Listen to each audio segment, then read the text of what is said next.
Hi everyone, this is Ekaterina, and as promised, I'm finally opening a new playlist dedicated to mindful reading. This is something I wanted to do during my summer break, as I have another 2 months to go before the start of the new college year. Just as a reminder, I will be starting with the level 3 certificate in counseling skills and also covering the whole study program in this channel. But in the meantime, I have lots of free time for reading, and as I'm somebody who is really much interested in mental health, I have lots of books dedicated to mental health, exploring different traumatic events people have to go through, and also just how to improve your life, the little changes we can make for a happier life. So I have a lot of books dedicated to those topics, and I thought it would be a nice space to also share them with the audience. And maybe also get some recommendation from the viewers as well. Why not?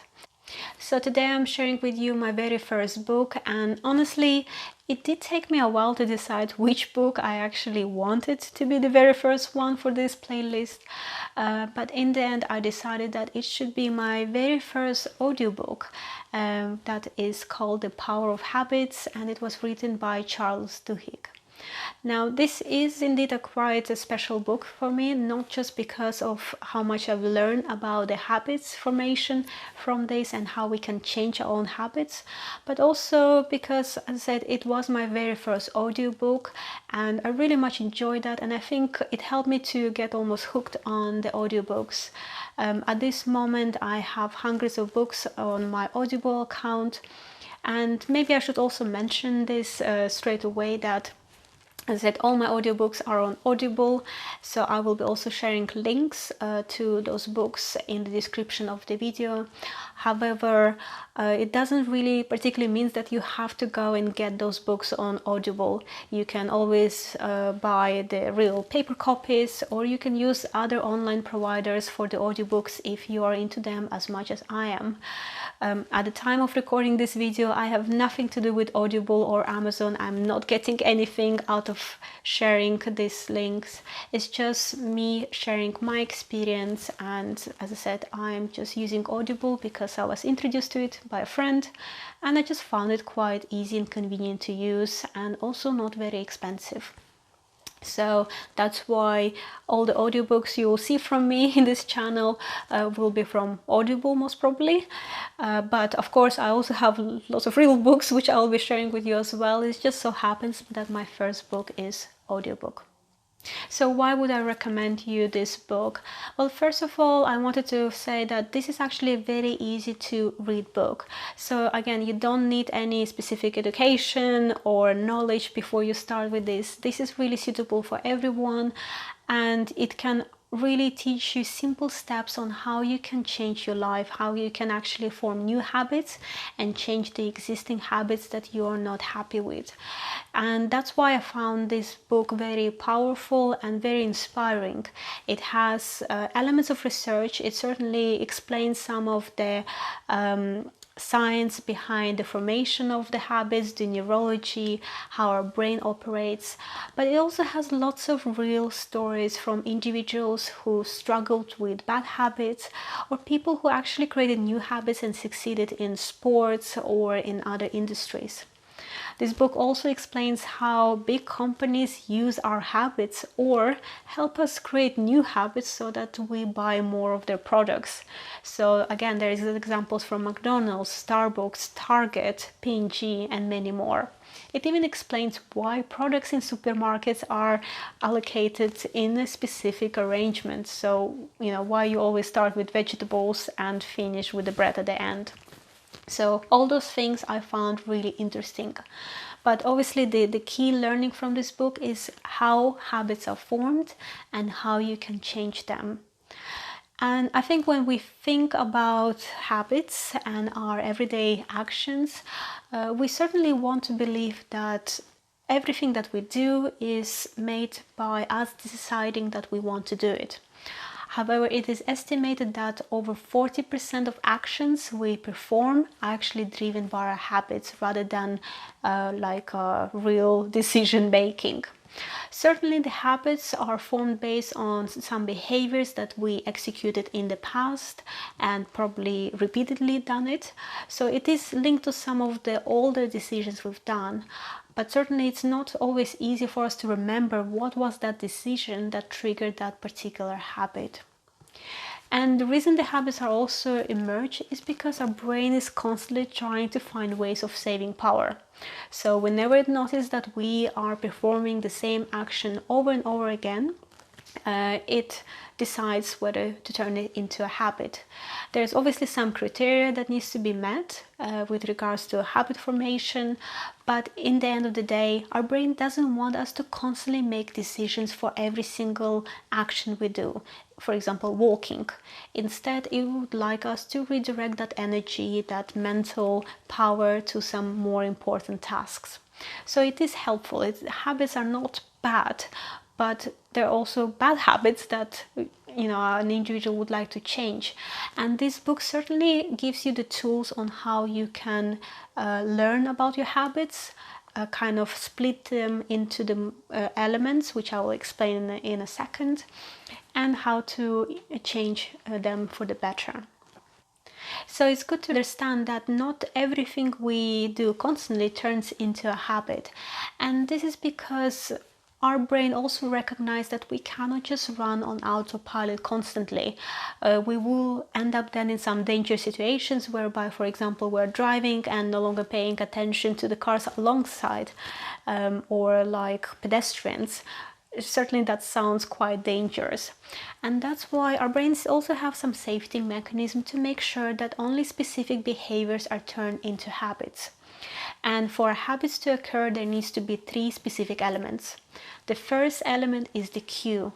What triggers that habit, that behavior? And the cues fall into 5 categories. Those are the most commonly seen 5 categories that have been researched so far. It is location, time, people surrounding us, emotional state, and the action that just occurred before the habit started. So 5 possible cues or triggers that can start a habit. The second element of habit is the routine. What actually happens? And again, it doesn't have to be physical. It doesn't actually mean that we do something. It can be also emotional, what we feel, what we're thinking. But however, a particular cue will deliver a particular routine. And finally, another element that the brain needs also to create a habit is the reward. This is the whole loop of the habit. You start with a cue, then there's a routine, and in the end we achieve something.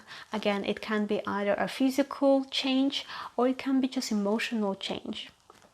And as I said, the brain needs all those 3 elements for a habit to form, so that it knows that next time when we encounter that cue, this is how we need to act, and this is the reward we should expect.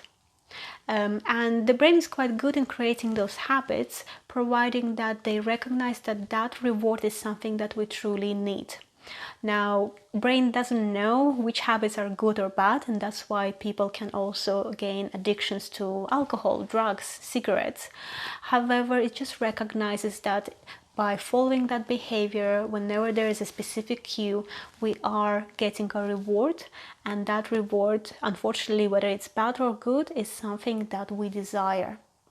And this is how the habits are formed. So I think it will not come as a surprise the fact that probably every single person has a couple of habits they would like to change or even get rid of. And I guess before I will share with you the steps on how to change your habits, I also wanted to point out that habits technically never fully disappear. Yes, we can learn how to override them with new routines and to get slightly different rewards. However, the habits will always stay, in the back of our mind. And this is also the reason why some people, when they undergo stressful, emotional periods of time, they can relapse into the older habits. And similarly, this is the reason why people can ride a bike even if they haven't done so for 10-20 years, because they still remember how to do it. Nonetheless, if you want to change any of your habits, you need to first start by accepting the fact that every change will bring some sort of loss.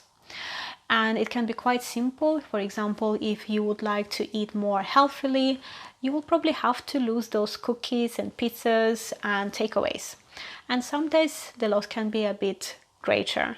Nonetheless, you need to understand that the change will require some sacrifices and that it will not be easy, but it's always possible to change your habits. Secondly, don't try to change everything in one go. Start with something small, focus on one particular habit, one particular routine you would like to change. And once you achieve the results you want, you will have the belief, you will have the power, you will have, the encouragement that further changes are possible. And this is when you can start going into maybe bigger changes in your life, or even just changing a range of areas. So what are the steps in changing your habits? Well, first of all, you need to identify the routine that you want to change. So what is that habit that you want to change?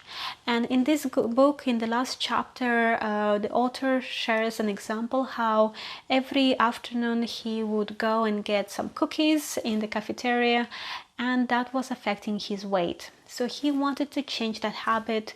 He didn't want to go and get those cookies. He wanted to replace that with something different and also understand, well, why do I need those cookies every single day? So first of all, identify what exactly you want to change. Secondly, you need to try to understand your cues. So what triggers you to start that habit? And to do so, you need to write down 5 things every time you feel like you're just about to start your habit loop. So you need to write the location, where you are, the time, who you are surrounded with, so who are the people around you, what is your emotional state, and finally, what just happened before you wanted to start your habit. You know, have you done something work-wise? Have you felt something? Have you seen something? Have you smelled something? So just record those 5 things: time, location, people, emotional state, and the action before this habit.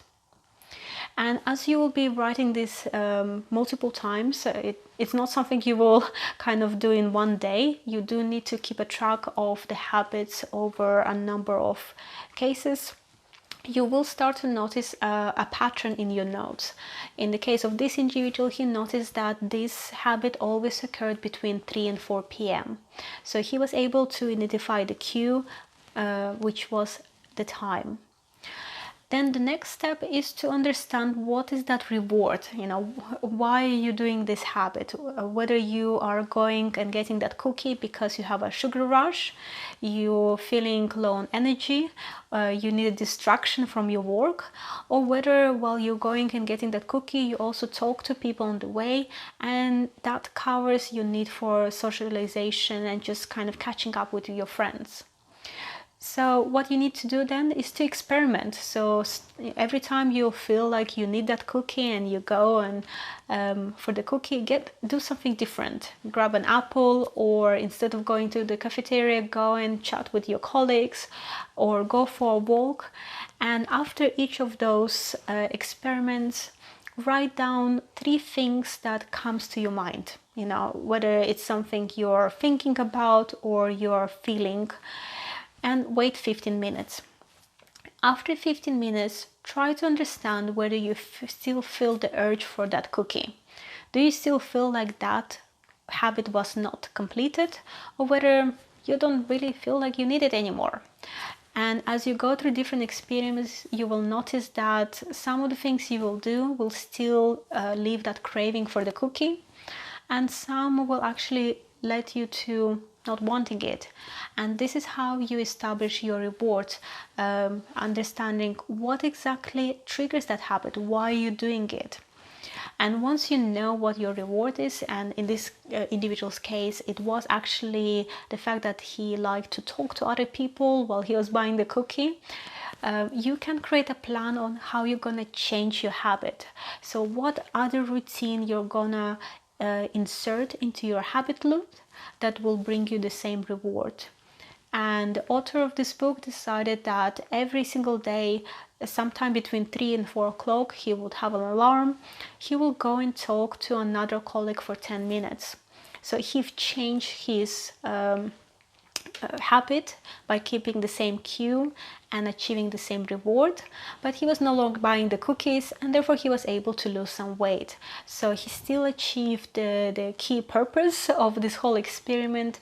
He was able to reduce on unnecessary cookies, unnecessary sugar, and obviously lead a more healthy lifestyle, but also have a much better understanding of how his habit formed and what he was achieving through that habit.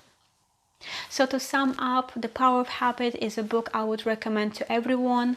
Easy to read, easy to apply, and certainly lots of valuable knowledge in this one book regarding how we form the habits and how we can change them if there's any habits we would like to avoid. And also explains why some people are more successful in changing their habits to others, and obviously how you can apply their learnings in your day-to-day life. I hope you enjoyed today's video. If you've read this book and have something to add, please feel free to use the comment field.